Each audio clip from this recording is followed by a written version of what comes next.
ਏਕ ਓੰਕਾਰ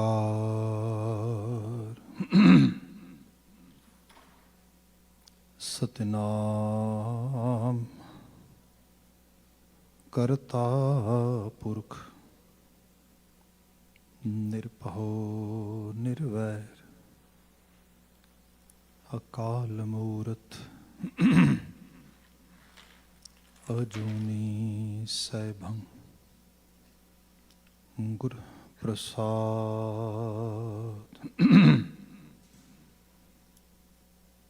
ਸਤਿਨਾਮ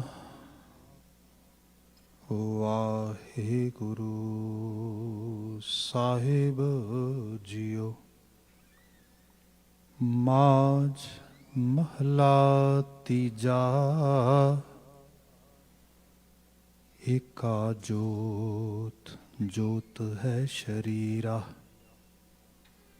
ਸ਼ਬਦ ਦਿਖਾਏ ਸਤਿਗੁਰ ਪੂਰਾ।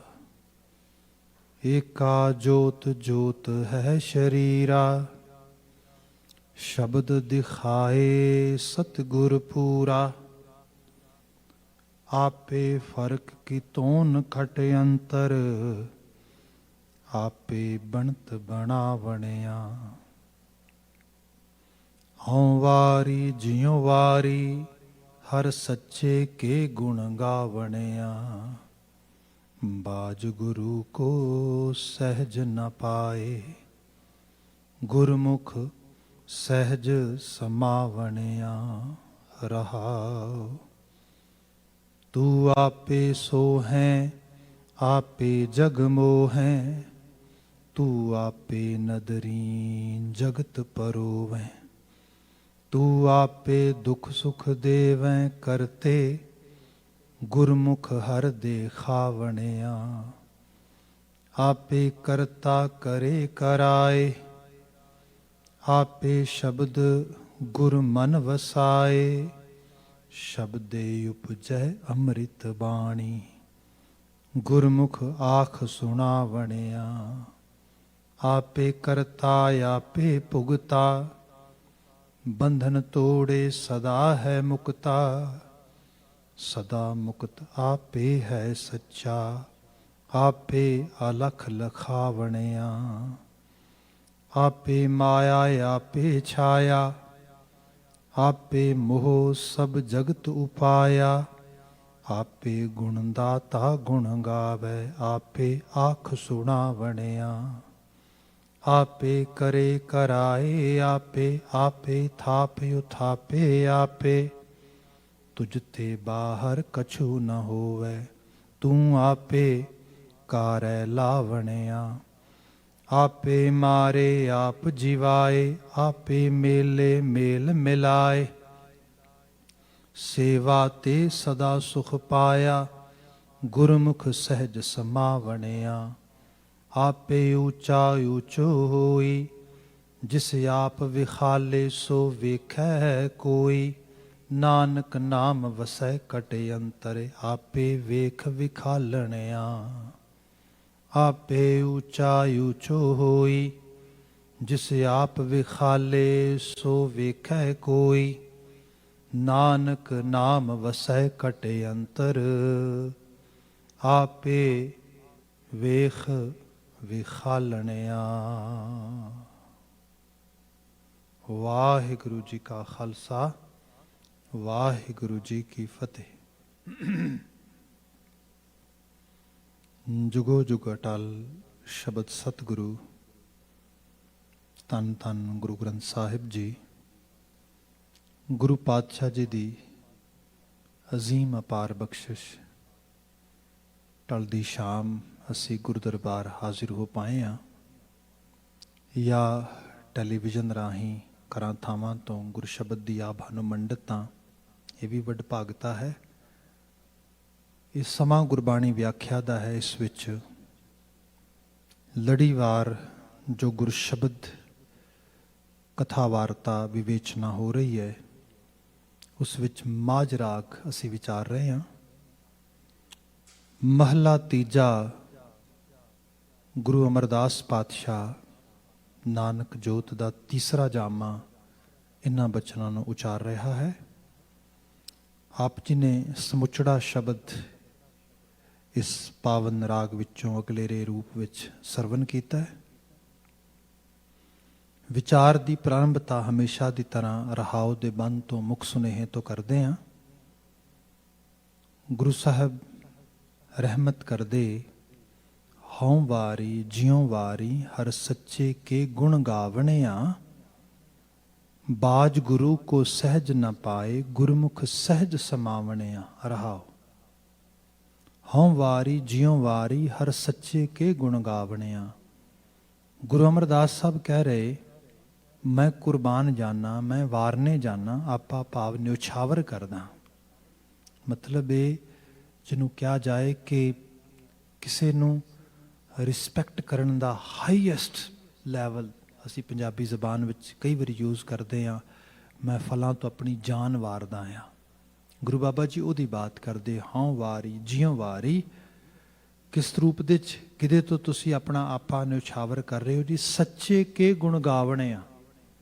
ਜੋ ਮਨੁੱਖ ਉਸ ਸੱਚ ਦਾ ਗੁਣਗਾਨ ਕਰਦਾ ਹੈ, ਜਿਸ ਸੱਚ ਨੂੰ ਗੁਣਗਾਨ ਕਰਨ ਵਾਸਤੇ ਇਹ ਮਨੁੱਖਾ ਜ਼ਿੰਦਗੀ ਸਾਨੂੰ ਪ੍ਰਾਪਤ ਆ, ਸੱਚੇ ਕੇ ਗੁਣ, ਸੱਚ ਦਾ ਗੁਣਗਾਨ ਕਰਨ ਵਾਲਾ।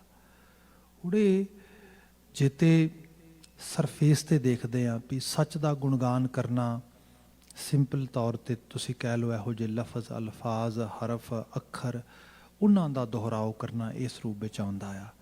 ਪਰ ਇੰਡੀਡ ਜੇ ਗੁਰੂ ਸਾਹਿਬ ਦੀ ਬਾਣੀ ਨੂੰ ਪੜ੍ਹਦੀ ਏ ਤੇ ਮਹਾਰਾਜ ਬਾਣੀ 'ਚ ਬਿਆਨ ਕਰਦੇ ਨੇ ਕਿ ਜੇ ਗੁਣਗਾਨ ਹੀ ਕਰਨਾ ਹੈ ਤੇ ਫਿਰ ਮਨ ਕਰਕੇ ਕੀਤਾ ਜਾਏ। ਜਿਹੜਾ ਨਹੀਂ ਕਰਦਾ, ਗੁਰੂ ਸਾਹਿਬ ਉੱਤੇ ਇਤਰਾਜ਼ ਵੀ ਕਰਦੇ, ਮਨ ਕਰ ਕਬੂ ਨਾ ਹਰ ਗੁਣ ਗਾਇਓ, ਵੀ ਤੂੰ ਮਨ ਕਰਕੇ ਤੇ ਗਾਇਆ ਨਹੀਂ, ਅੰਦਰ ਦੀ ਦੁਨੀਆ ਤੇ ਤੇਰੀ ਲਬਰੇਜ਼ ਹੋਈ ਨਹੀਂ ਉਹਦੇ ਵਿੱਚ। ਸੋ ਇੱਥੇ ਜਿਹੜੇ ਸਿੱਖਿਆ ਦਿੱਤੀ ਜਾ ਰਹੀ ਹੈ ਉਹ ਇਹ ਹੈ ਕਿ ਜਿਸ ਨੇ ਜੀਵਨ ਵਿੱਚ ਉਸ ਰੱਬੀ ਅਕਾਲ ਪੁਰਖ ਵਾਹਿਗੁਰੂ ਦੇ ਗੁਣਾਤਮਕ ਪੱਖ ਨੂੰ ਆਪਣੇ ਜੀਵਨ ਦੇ ਵਿੱਚ ਲੈ ਲਿਆ। ਹੁਣ ਇਹ ਸਿੱਧੇ ਤੌਰ ਤੇ ਗੱਲ ਇਹ ਹੈ, ਜਿਹਦੀ ਤੁਸੀਂ ਤਾਰੀਫ ਸੁਣਦੇ ਹੋ, ਸਤੁਤੀ ਸੁਣਦੇ ਹੋ, ਉਸਤਤ ਸੁਣਦੇ ਹੋ, ਉਹਦੇ ਵਰਗੇ ਹੋ ਜਾਣ ਨੂੰ ਜੀ ਕਰਦਾ ਹੈ, ਉਹਨੂੰ ਆਪਣਾ ਬਣਾ ਲੈਣ ਨੂੰ ਜੀ ਕਰਦਾ ਹੈ। ਇਹੀ ਮੇਨ ਕ੍ਰਾਈਟੀਰੀਆ ਇਹਦੇ ਵਿੱਚ। ਜਿਵੇਂ ਸਪੋਜ਼ ਆਪਾਂ ਟੈਲੀਵਿਜ਼ਨ ਜਾਂ ਸਕਰੀਨ ਜਾਂ ਇਹ ਸਭ ਚੀਜ਼ਾਂ ਦੇਖਦੇ ਆ, ਇਹ ਇੱਕ ਬਿਜ਼ਨਸ ਮਾਡਲ ਆ ਤੇ ਇਸ ਬਿਜ਼ਨਸ ਦੇ ਵਿੱਚ ਲੋਕਾਂ ਤੱਕ ਜਿਹੜੀਆਂ ਵੱਡੀਆਂ ਕਾਰਪੋਰੇਸ਼ਨਸ ਨੇ ਜਿਨ੍ਹਾਂ ਨੇ ਸਾਜੋ ਸਮਾਨ ਵੇਚਣਾ ਆ ਆਪਣਾ, ਕਿਉਂਕਿ ਸਾਰਾ ਬਾਜ਼ਾਰ ਹੀ ਹੈ, ਬਾਜ਼ਾਰ ਤੇ ਦੁਨੀਆ ਚੱਲਦੀ ਹੈ, ਤੇ ਉਹਨਾਂ ਨੇ ਗਾਹਕ ਬਣਾਉਣ ਵਾਸਤੇ ਆਪਣੇ ਕਿਸ ਤਰੀਕੇ ਦੇ ਨਾਲ ਲੋਕਾਂ ਨੂੰ ਚੀਜ਼ਾਂ ਪ੍ਰੈਜ਼ੈਂਟ ਕੀਤੀਆਂ ਜਾਂਦੀਆਂ ਨੇ ਕਿ ਜਿਹੜੇ ਸਪੋਜ਼ ਕਰੋ ਭਾਵੇਂ ਕੋਈ ਉਹਨਾਂ ਦੀ ਜਿਹਨੂੰ ਕਿਹਾ ਜਾਏ ਕਿ ਮਸ਼ਕਰੇਬਾਜ਼ੀ ਵਿੱਚੋਂ, ਫਿਲਮਕਾਰੀ ਵਿੱਚੋਂ ਕੋਈ ਸੈਲੈਬ੍ਰਿਟੀ ਹੋਏ, ਤੇ ਜਾਂ ਜ਼ਿਆਦਾਤਰ ਸਪੋਰਟਸ ਵਗੈਰਾ ਦੇ ਵਿੱਚੋਂ ਕੁਝ ਖਾਸ ਚਿਹਰੇ, ਕੁਝ ਖਾਸ ਲੋਕ ਪਿਕ ਕਰ ਲਏ ਜਾਂਦੇ ਨੇ ਜਿਨ੍ਹਾਂ ਦੇ ਵਿੱਚ ਐਕਸਟਰਾ ਐਥਲੈਟਿਕ ਐਬਿਲਿਟੀ ਵੇਖੀ ਜਾਂਦੀ ਹੈ, ਉਹਨਾਂ ਦੇ ਵਿੱਚ ਐਕਸਟਰਾ ਐਥਲੈਟਿਕਸ ਲੈਵਲ ਦਾ ਉਹਨਾਂ ਦੇ ਸਕਿੱਲ ਵੇਖੀ ਜਾਂਦੀ ਹੈ, ਤੇ ਲੋਕ ਉਹਨਾਂ ਨੂੰ ਵੇਖਣਾ ਪਸੰਦ ਕਰਦੇ। ਉਹਨਾਂ ਦੇ ਜ਼ਰੀਏ ਉਹ ਫਿਰ ਆਪਣੇ ਪ੍ਰੋਡਕਟਸ, ਆਪਣੀਆਂ ਵਸਤਾਂ, ਉਹਨਾਂ ਦਾ ਗੁਣਗਾਨ ਕਰਦੇ। ਆਪ ਦੇਖੋ ਨਾਈਕੀ, ਐਡੀਡਾਸ, ਦੁਨੀਆ ਭਰ ਦਾ ਜਿਹੜਾ ਮਰਜੀ ਬ੍ਰਾਂਡ ਦਾ ਨਾਂ ਲੈ ਲਓ, ਲੋਕੀ ਕਿਵੇਂ ਕਮਲੇ ਹੋਏ, ਕਿਸ ਤਰੀਕੇ ਦੇ ਨਾਲ, ਖਾਸ ਕਰਕੇ ਯੰਗ ਬੱਚੇ, ਕਿਉਂਕਿ ਉਹਦੇ ਪਿੱਛੇ ਉਹਨਾਂ ਨੂੰ ਲੱਗਦਾ ਆ ਹਾਂ ਉਹ ਜਿਹੜੀ ਚੀਜ਼ ਆ ਉਹਨੇ ਕਹੀ ਆ ਇਹ ਬੜੀ ਵੱਡੀ ਹੈ, ਉਸ ਕਿਸਮ ਦੇ ਨਾਲ ਉਹਦੇ ਗਾਹਕ ਬਣਦੇ ਲੱਗੇ ਜਾਂਦੇ। ਗੁਣਗਾਨ ਜਿਹੜਾ ਆ ਫਿਰ ਦਵੱਲਾ ਹੁੰਦਾ ਆ, ਉਹਨਾਂ ਲੋਕਾਂ ਦਾ ਵੀ ਗੁਣਗਾਨ ਹੁੰਦਾ ਜਿਹੜੇ ਉਹਨੂੰ ਪ੍ਰੈਜ਼ੈਂਟ ਕਰਦੇ, ਤੇ ਜਿਹੜੀਆਂ ਚੀਜ਼ਾਂ ਉਹ ਪ੍ਰੈਜ਼ੈਂਟ ਕਰਦੇ ਉਹਨਾਂ ਦਾ ਵੀ ਗੁਣਗਾਨ ਹੁੰਦਾ ਆ। ਬਾਜ਼ਾਰ ਐਵੇਂ ਚੱਲਦਾ ਤੁਰਿਆ ਲਗਾ ਜਾਂਦਾ ਹੈ। ਗੁਰੂ ਸਾਹਿਬ ਨੇ ਇਸ ਨੂੰ ਸਪਿਰਿਚੁਅਲ ਸਾਈਡ ਤੋਂ ਅੰਗੇਜ ਕੀਤਾ, ਇਸ ਬਾਣੀ ਦੇ ਜ਼ਰੀਏ ਦੱਸਿਆ ਸਾਰੀ ਬਾਣੀ ਰੱਬ ਜੀ ਦਾ ਗੁਣਗਾਨ ਹੈ, ਉਹਦੀ ਵਡਿਆਈ ਹੈ, ਉਹਦੀ ਸਿਫਤੋ ਸਲਾਹ ਹੈ। ਜਦੋਂ ਬੰਦਾ ਉਸ ਦੇ ਨਾਲ ਆਪਣੇ ਮਨ ਕਰਕੇ ਜੁੜਦਾ ਆ, ਫਿਰ ਪਹਿਲਾਂ ਤੇ ਮੂੰਹ ਨਾਲ ਬੋਲਦਾ ਹੈ, ਕੰਨਾਂ ਨਾਲ ਸੁਣਦਾ ਹੈ, ਤੇ ਇੱਕ ਲੈਵਲ ਐਸਾ ਹੁੰਦਾ ਹੈ ਕਿ ਜੇ ਵਾਕਿਆ 'ਚ ਗੁਰੂ ਨਾਨਕ ਸਾਹਿਬ ਕਹਿ ਰਹੇ ਨੇ ਕਿ ਹੁਕਮ ਰਜ਼ਾਈ ਚੱਲਣਾ ਨਾਨਕ ਲਿਖਿਆ ਨਾਲ, ਰੱਬੀ ਰਜ਼ਾ ਵਿੱਚ ਰਾਜ਼ੀ ਰਹਿ ਕੇ ਹੁਕਮ ਨੂੰ ਸਮਝ ਕੇ ਉਹਦੀ ਪ੍ਰਤਿਪਾਲਨਾ ਕਰਕੇ ਬੰਦਾ ਸਚਿਆਰ ਹੋ ਸਕਦਾ, ਕਿਉਂ ਨਾ ਹੋ ਕੇ ਦੇਖਿਆ ਜਾਏ। ਕਿਉਂ ਨਾ ਰਜ਼ਾ ਵਿੱਚ ਰਾਜ਼ੀ ਰਹਿ ਕੇ ਦੇਖਿਆ ਜਾਏ। ਇੱਥੋਂ ਫਿਰ ਗੁਣਗਾਨ ਉਹ ਸਿਰਫ ਮੂੰਹ ਦਾ ਬੋਲਣਾ ਨਹੀਂ ਰਹਿ ਜਾਂਦਾ, ਕੰਨਾਂ ਦਾ ਸੁਣਨਾ ਨਹੀਂ ਰਹਿ ਜਾਂਦਾ, ਜੀਵਨ ਦੇ ਅਮਲ ਦੇ ਨਾਲ ਉਹਦੀ ਸਾਂਝ ਬਣਦੀ ਹੈ। ਸੋ ਇਸ ਲਈ ਗੁਰੂ ਅਮਰਦਾਸ ਸਾਹਿਬ ਨੇ ਕਿਹਾ, ਜਿਹੜੇ ਲੋਕ ਇਸ ਰੂਪ ਵਿੱਚ ਆਪਣੇ ਆਪ ਨੂੰ ਅਕਾਲ ਪੁਰਖ ਵਾਹਿਗੁਰੂ, ਉਹਦੀ ਬਾਣੀ, ਉਹਦੇ ਉਪਦੇਸ਼ਾਂ ਦੇ ਨਾਲ ਐਸੋਸੀਏਟ ਕਰਦੇ, ਉਸ ਗੁਣਗਾਨ ਦਾ ਹਿੱਸਾ ਬਣਦੇ, ਮੈਂ ਉਹਨਾਂ ਤੋਂ ਆਪਣਾ ਆਪਾ ਕੁਰਬਾਨ ਕਰਦਾ ਹਾਂ, ਮੈਂ ਵਾਰਨੇ ਜਾਣਾ ਆ। ਇਹ ਪਹਿਲੀ ਸਤਰ ਹੈ ਰਹਾਉ ਦੀ। ਜਿਹੜੀ ਦੂਸਰੀ ਸਤਰ ਗੁਰੂ ਬਾਬਾ ਜੀ ਨੇ ਇਹਦੇ ਵਿੱਚ ਬਿਆਨ ਕੀਤੀ ਹੈ ਉਹ ਹੈਗੀ ਹੈ ਕਿ ਬਾਜ ਗੁਰੂ ਕੋ ਸਹਿਜ ਨਾ ਪਾਏ, ਗੁਰਮੁਖ ਸਹਿਜ ਸਮਾਵਣਿਆ। ਬਾਜ ਗੁਰੂ ਕੋ ਸਹਿਜ ਨਾ ਪਾਏ, ਗੁਰੂ ਤੋਂ ਬਾਝੋਂ ਜੀਵਨ ਦੇ ਵਿੱਚ ਸਹਿਜ ਨਹੀਂ। ਇੱਥੇ ਸਹਿਜ it's a state of mind ਹੈ, ਆਤਮਕ ਅਵਸਥਾ ਆ। ਸਾਡੀ ਦੁਨੀਆ ਜਿਹੜੀ ਹੈ, ਜਿਹੜਾ ਸਾਡਾ ਸੰਸਾਰ ਦੇ ਪ੍ਰਤੀ, ਖਾਸ ਕਰਕੇ ਮਟੀਰੀਅਲਿਸਟਿਕ ਵਰਲਡ ਦੇ ਪ੍ਰਤੀ ਇੱਕ ਬੜੀ ਈਗਰਨੈਸ ਹੈ, ਬੜੀ ਕਾਲਾਪਨ ਆ, ਬੜੇ ਹੈਕਟਿਕ ਵੇ ਨਾਲ ਅਸੀਂ ਉਸ ਚੀਜ਼ ਨੂੰ ਪਾਉਣਾ ਚਾਹੁੰਦੇ ਹਾਂ। ਹੁਣ ਤੋਂ ਪਹਿਲਾਂ, ਸਮੇਂ ਤੋਂ ਪਹਿਲਾਂ, ਵਕਤ ਤੋਂ ਪਹਿਲਾਂ, ਉਸ ਸਾਰੀ ਰੇਸ ਦੇ ਵਿੱਚ ਸਭ ਕੁਝ ਖਰਾਬ ਹੋ ਜਾਂਦਾ ਹੈ। ਅਬ ਦੇਖੋ ਫਾਸਟ ਫੂਡ ਮਤਲਬ ਕੀ ਹੈ ਇਹਦਾ? ਮਤਲਬ ਬੰਦਾ ਜਾ ਕੇ ਆਰਡਰ ਕਰੇ, ਕਹੇ ਮੈਨੂੰ ਬੇਗਲ ਚਾਹੀਦਾ ਹੈ, ਮੈਨੂੰ ਕੌਫੀ ਚਾਹੀਦੀ ਹੈ, ਮੈਨੂੰ ਚਾਹ ਚਾਹੀਦੀ ਹੈ, ਬਸ ਹਾਜ਼ਰ ਹੋ ਜਾਏ। Fast food, you don't have to wait. Wait ਕਰਨਾ, I don't have time, I don't have, ਜਿਹੜੀ ਸਹੀ ਗੱਲ ਹੈ, ਪੇਸ਼ੈਂਸ।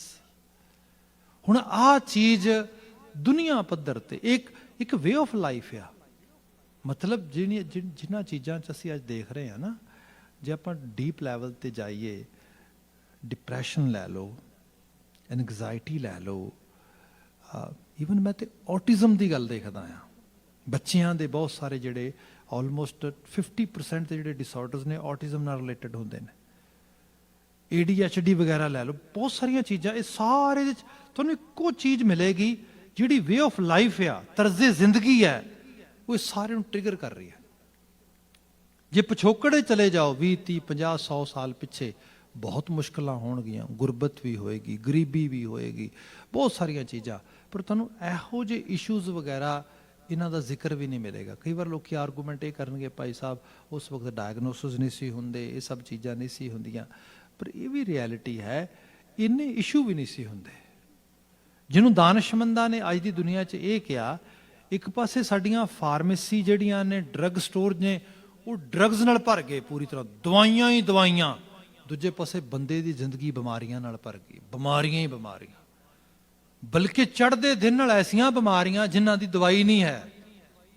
ਸਾਡੀਆਂ ਭਰੀਆਂ ਹੋਈਆਂ ਫਾਰਮੇਸੀਜ਼, ਭਰੇ ਹੋਏ ਡਰੱਗ ਸਟੋਰ ਜਿਹੜੇ ਨੇ, ਉਹ ਸਾਰੇ ਦੇ ਸਾਰੇ ਕਰੋਨਾ ਵਰਗੀ ਸਮੱਸਿਆ ਦੇ ਅੱਗੇ ਜ਼ੀਰੋ ਹੋ ਗਏ। ਪਤਾ ਲੱਗਾ ਇਹਦੇ 'ਚ ਕੁਝ ਵੀ ਐਗਜ਼ਿਸਟ ਨਹੀਂ ਕਰਦਾ ਜਿਹੜਾ ਇਹਨੂੰ ਹੈਂਡਲ ਕਰ ਸਕੇ। ਬਿਮਾਰੀ, ਨਵੀਂ ਤੋਂ ਨਵੀਂ ਦਵਾਈ, ਨਵੇਂ ਤੋਂ ਨਵੀਂ ਚੀਜ਼ ਇਜਾਦ ਹੋਈ, ਬਿਮਾਰੀ ਉਹ ਬਲਕਿ ਵੱਧਦੀ ਲੱਗੀ ਗਈ। ਜਿਹਨੂੰ ਕਿਹਾ ਗਿਆ ਨਾ ਕਿ ਜਿਤਨਾ ਮਤਲਬ ਇਲਾਜ ਕੀਆ ਮਰਜ਼ बढ़ता ਗਿਆ, ਜਿੰਨੀ ਉਹਦੀ ਟ੍ਰੀਟਮੈਂਟ ਕਰਨ ਦੀ ਟਰਾਈ ਕੀਤੀ, ਉਹ ਬਿਮਾਰੀ ਹੋਰ ਜ਼ਿਆਦਾ ਉਸ ਲੈਵਲ ਤੇ ਵੱਧਦੀ ਗਈ। ਉਹਦਾ ਕਾਰਨ ਇਹੋ ਹੀ ਹੈ ਕਿਉਂਕਿ ਬੰਦੇ ਨੂੰ ਸਹੀ ਰੂਪ ਦੇ ਵਿੱਚ ਪ੍ਰੋਬਲਮ ਡਾਇਗਨੋਸ ਕਰਨ ਦੀ ਉਹ ਜਿਹੜੀ ਅਸਲ ਚੀਜ਼ ਸੀ, ਉਸ ਪਾਸੇ ਧਿਆਨ ਨਹੀਂ ਦਿੱਤਾ। ਗੁਰੂ ਸਾਹਿਬ ਨੇ, ਜੇ ਆਪਾਂ ਸਮਾਜਾਂ ਦੀ ਬਾਤ ਕਰੀਏ, ਸਾਡਾ ਬਾਕੀ ਤੇ ਦੁਨੀਆ ਨੂੰ ਛੱਡੋ ਇੱਕ ਪਾਸੇ, ਸਾਡੀ ਤੇ ਹੋਣੀ ਜੰਮਣਾ ਮਰਨਾ ਇੱਥੇ ਇਸ ਖਿੱਤੇ, ਇਸ ਮੁਲਕ ਦੇ ਵਿੱਚ, ਇਸ ਸੋਇਲ ਦੇ ਨਾਲ ਜੁੜਿਆ ਆ। ਤੇ ਇਹਦਾ it's a just backyard of states, ਉਹਦਾ ਬੈਕਯਾਰਡ ਹੀ ਹੈ। ਉਧਰ ਹੀ ਸਭ ਕੁਝ ਸਾਰਾ ਚੱਲ ਰਿਹਾ, ਸਭ ਉਸ ਤਰੀਕੇ ਦੇ ਨਾਲ। ਜੇ ਸਾਊਥ ਆਫ ਦਾ ਬਾਰਡਰ ਤੁਸੀਂ ਦੇਖਦੇ ਹੋ, ਜਿੰਨੀ ਸੁਸਾਇਟੀ ਵੰਡੀ ਗਈ ਹੈ, ਜਿੰਨਾ ਕੁਝ ਉੱਥੇ ਹੋ ਰਿਹਾ ਆ, ਤੇ ਜਿਸ ਕਿਸਮ ਦੇ ਨਾਲ ਇੰਸਟੀਟਿਊਸ਼ਨਸ ਨੂੰ, ਉਹਨਾਂ ਨੂੰ ਕੋਈ ਨਾ ਬਿਲਡ ਕਰਨ ਤੇ ਇੰਨਾ ਜ਼ੋਰ ਲਾਇਆ, ਅੱਜ ਟੁੱਟਣ ਤੇ ਇੰਨਾ ਜ਼ਿਆਦਾ ਜਿਹੜਾ ਹੈਗਾ ਜ਼ੋਰ ਪੈ ਰਿਹਾ ਹੈਗਾ। ਤੇ ਲੋਕ ਕਈ ਵਾਰੀ ਹੋਪਲੈਸ ਵੀ ਹੋ ਗਏ, ਆਸ ਉਮੀਦ ਵੀ ਨਹੀਂ ਰਹਿ ਗਈ, ਕੀ ਬਣੇਗਾ। ਮੈਂ ਸਾਰੇ ਦੇ ਬਾਬਤ ਤੇ ਕਹਾਂਗਾ, ਜੇ ਆਪਾਂ ਗੁਰੂ ਇਤਿਹਾਸ ਨੂੰ ਦੇਖਦੇ ਹਾਂ, ਆਪਣੇ ਸਿੱਖਾਂ ਨੂੰ, ਆਪਣੇ ਬਜ਼ੁਰਗਾਂ ਨੂੰ ਦੇਖਦੇ ਆ, ਕਿਉਂਕਿ ਸਿੱਖਣਾ ਤੇ ਕਿਤੋਂ ਹੈ ਨਾ, ਤੇ ਉਸ ਲੈਵਲ ਤੇ ਦੇਖੋਗੇ ਗੁਰੂ ਅਮਰਦਾਸ ਸਾਹਿਬ ਦੇ ਸ਼ਬਦ ਨੇ। ਤੇ ਗੁਰੂ ਅਮਰਦਾਸ ਸਾਹਿਬ ਸਮੇਂ ਦੇ ਉਸ ਦੌਰ ਦੇ ਵਿੱਚ ਨੇ ਜਦੋਂ ਯੁੱਗ ਪਲਟਾ ਹੋਣਾ, ਮਤਲਬ ਇੱਕ ਸਾਈਡ ਤੋਂ ਚੇਂਜ ਆ ਕੇ ਦੂਸਰੇ ਪਾਸੇ ਨੂੰ ਜਾ ਰਿਹਾ। ਤੇ ਇਹ ਨਹੀਂ ਕੋਈ ਇੱਕ ਦੋ ਬੰਦਾ, ਦੋ ਚਾਰ ਨਾ, ਇੱਕ ਕਮਿਊਨਿਟੀ, ਤੇ ਆਪ ਉਸ ਕਮਿਊਨਿਟੀ ਨੇ ਚੇਂਜ ਲੈ ਕੇ ਆਉਣਾ ਹੈ। ਗੁਰੂ ਅਮਰਦਾਸ ਸਾਹਿਬ ਉਹ ਹਸਤੀ ਨੇ ਜਿਨ੍ਹਾਂ ਨੇ ਮਤਲਬ ਅੱਜ ਬ੍ਰਿਟਿਸ਼ ਕਲੋਨੀ ਹੋਣ ਤੋਂ ਬਾਅਦ ਇੰਨਾ ਸਮਾਂ ਭਾਰਤੀ ਖਿੱਤਾ, ਉਸ ਤੋਂ ਬਾਅਦ ਡਾਕਟਰ ਅੰਬੇਡਕਰ ਵਰਗੀ ਹਸਤੀ ਜਿਹੜੀ ਹੈ ਉਹਨੂੰ ਡਰਾਫਟਿੰਗ ਕਮੇਟੀ ਦੇ 'ਚ ਚੇਅਰ ਦਿੱਤੀ ਗਈ, ਸਭ ਚੀਜ਼ਾਂ ਕਰਾ ਕੇ ਰਿਜ਼ਰਵੇਸ਼ਨ ਲਿਆਂਦੀ, ਸਭ ਚੀਜ਼ਾਂ ਲਿਆਂਦੀਆਂ। ਅਜੇ ਵੀ ਤੁਸੀਂ ਉਸ ਸੁਸਾਇਟੀ ਦੇ ਥੱਲੜੇ ਲੈਵਲ ਤੇ ਦੇਖੋ। ਅੱਜ ਹੀ ਮੈਂ ਕੁਝ BBC ਦਾ ਇੱਕ ਬਲੌਗ ਪੜ੍ਹ ਰਿਹਾ ਸੀਗਾ, ਤੇ ਉਹਦੇ ਵਿੱਚ ਕੋਈ ਲੜਕੀ ਲੋਕਡਾਊਨ ਦੇ ਟਾਈਮ ਦੇ ਵਿੱਚ ਉਹ ਆਪਣੇ ਫਾਦਰ ਨੂੰ ਦਿੱਲੀ ਦੇ ਨਾਲ ਸਟੇ ਇਲਾਕੇ ਤੋਂ ਆਲ ਦਾ ਵੇ ਬਿਹਾਰ 'ਚ ਆਪਣੇ ਕਿਸੇ ਪਿੰਡ ਲੈ ਕੇ ਆਈ ਸਾਈਕਲ ਤੇ।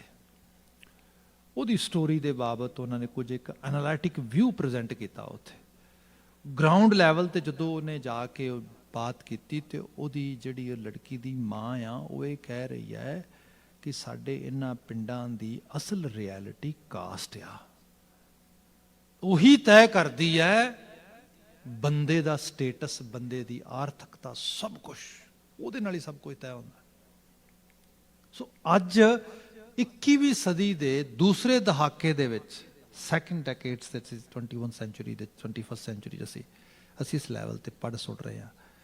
ਉਸ ਹਾਲ ਦੇ ਹਾਲਾਤ ਦੇ ਵਿੱਚ ਉਸੇ ਹੀ ਉਹਨਾਂ ਨੇ ਦਿੱਤੀ ਬਾਤ ਕਿ ਕੁਝ ਸਮਾਂ ਪਹਿਲਾਂ ਬਿਲਕੁਲ ਨਾਲ ਲੱਗਦੇ ਗਿਰਾਂ ਦੇ ਵਿੱਚ ਇੱਕ ਨੀਵੀਂ ਜਾਤ ਦੀ ਬੱਚੀ ਨੇ ਕਿਸੇ ਉੱਚੀ ਜਾਤ ਦੇ ਜਿਹੜੇ ਲੋਕ ਸੀਗੇ ਉਹਨਾਂ ਦੇ ਬਾਗ ਵਿੱਚੋਂ ਕੁਝ ਅੰਬ ਤੋੜ ਲਏ, ਤੇ ਉਹਨੂੰ ਇਤਨੀ ਮਤਲਬ ਕਰੂਅਲ ਪਨਿਸ਼ਮੈਂਟ ਮਿਲੀ ਜਿਹਨੂੰ ਸ਼ਾਇਦ ਇੱਥੇ ਜ਼ਿਕਰ ਕਰਨਾ ਵੀ ਮੁਸ਼ਕਲ ਹੋ ਜਾਏ।